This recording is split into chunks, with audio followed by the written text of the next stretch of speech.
సరే, నీకు ఇంకేమైనా కావాలా? పాలు తాగుతావా? చారు, పాలు తీసుకురా.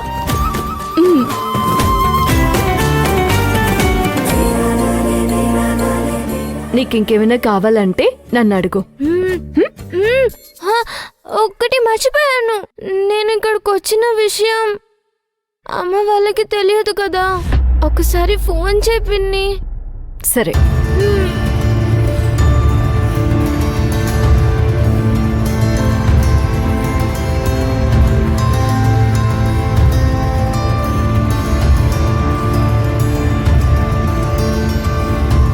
ఏమైంది పిన్ని? ఫోన్ ఎత్తడం లేదు. అయ్యో, అమ్మ వాళ్ళు కంగారు పడుతూ ఉంటారు.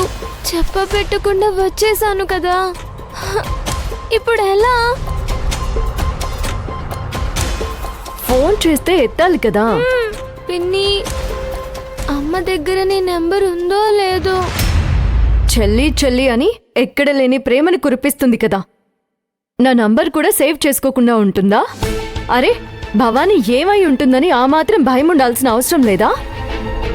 పిన్ని, అమ్మ దగ్గర ఇప్పుడు పెద్ద ఫోన్ లేదు, చిన్న ఫోనే ఉంది. అది బేసిక్ ఫోన్. ఫోన్ మారిపోయిందిగా, నెంబర్లు పోయాయో ఏమో. కనీసం వాట్సాప్ కూడా లేదు. అవునా? సరే, నేనేదో ఒక విధంగా కమ్యూనికేట్ చేస్తానులే. నువ్వేం కంగారు పడుకో. నువ్వు రేపు పండగ అయిన తర్వాతే వెళ్దువు గాని అప్పటి వరకు ఇక్కడే ఉంటావని అమ్మకి మెసేజ్ చేస్తాను. సరేనా?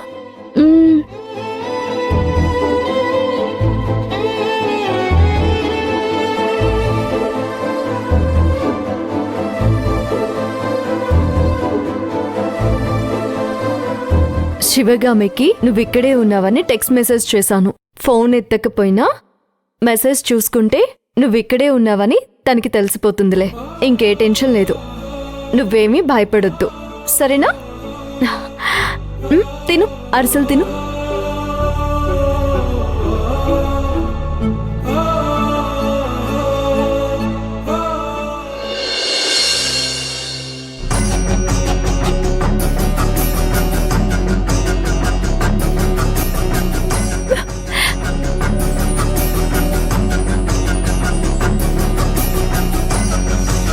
చుట్టుపక్కల ఎక్కడా కనిపించలేదు. నాకు చాలా భయంగా ఉంది శివగామి. Police complaint ఇద్దామా? ఒక్క నిమిషం.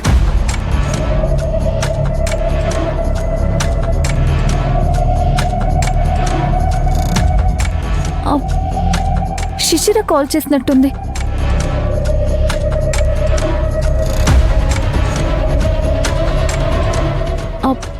నేను నీకు కాల్ చేశాను, నువ్వు లిఫ్ట్ చేయలేదు. నేను భవానీని మా ఇంటికి తీసుకొచ్చాను.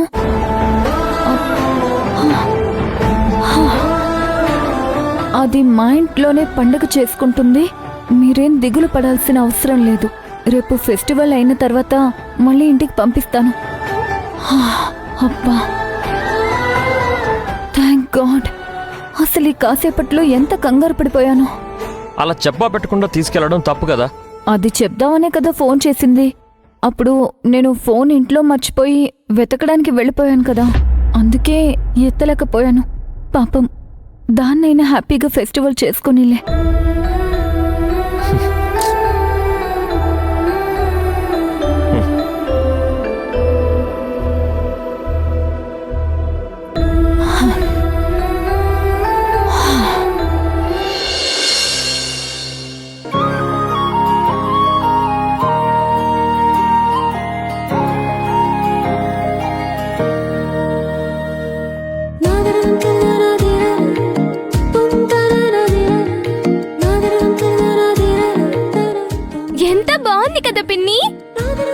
అవునవును, పండగ కళ్ళంతా ఇక్కడే కనిపిస్తోంది.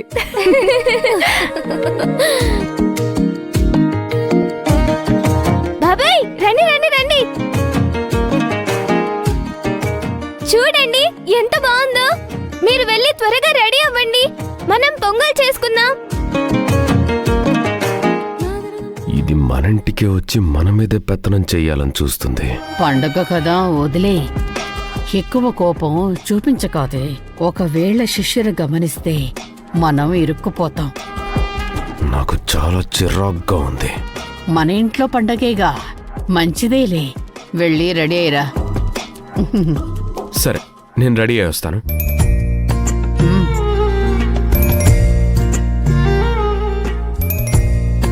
బామ్మ మంచి చీర కట్టుకో, కలకల కలకలలాడిపోవాలి. సరే. చారు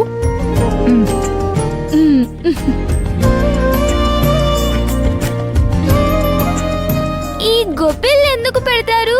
గొబ్బిళ్ళు పెట్టడం అంటే లక్ష్మీదేవిని ఆహ్వానించడం అన్నమాట. అది సంక్రాంతి సాంప్రదాయం.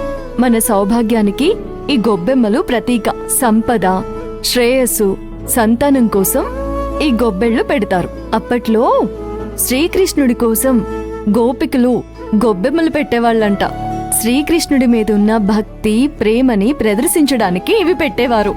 ఈ గొబ్బెళ్ళు ఇలా పెట్టడం అంటే శ్రేయస్సు, సంతానాన్ని కలిగించే దేవతను ఆరాధించినట్టు అవుతుంది. హే, బాగుంది బాగుంది.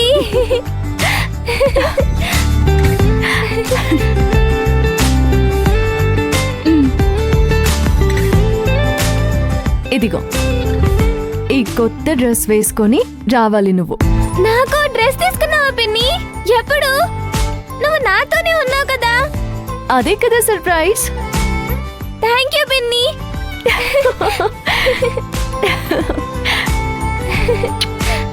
Madam ji, where is my new dressing? అందరికీ తెచ్చాను, లోపలున్నాయి. రెడీ అవ్వండి. పదండి, రెడీ అవుదాం.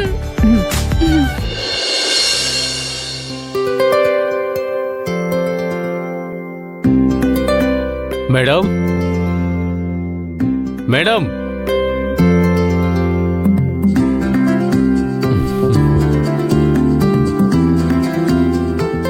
నమస్తే. కొంచెం కూడా ఫెస్టివల్స్ అందడం లేదు.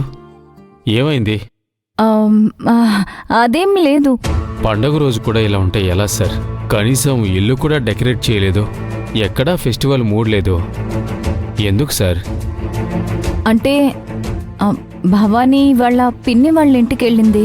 ఉంది మేమిద్దరమే కదా, ఏం సెలబ్రేట్ చేసుకుంటామని. అయితేనేం సెలబ్రేట్ చేసుకోకూడదా మేడం? అలాంటిదే ఉంటుంది రామ్ కుమార్ గారు. శివగామి గారు, హ? శివగామి గారు, రండి. ఏంటి కనీసం ఇంటి ముందు ముగ్గు కూడా వేయలేదు? ఇంటి ముందు పండగ పూట ముగ్గు వేయకపోతే లక్ష్మీదేవి ఇంట్లోకి ఎలా వస్తుంది?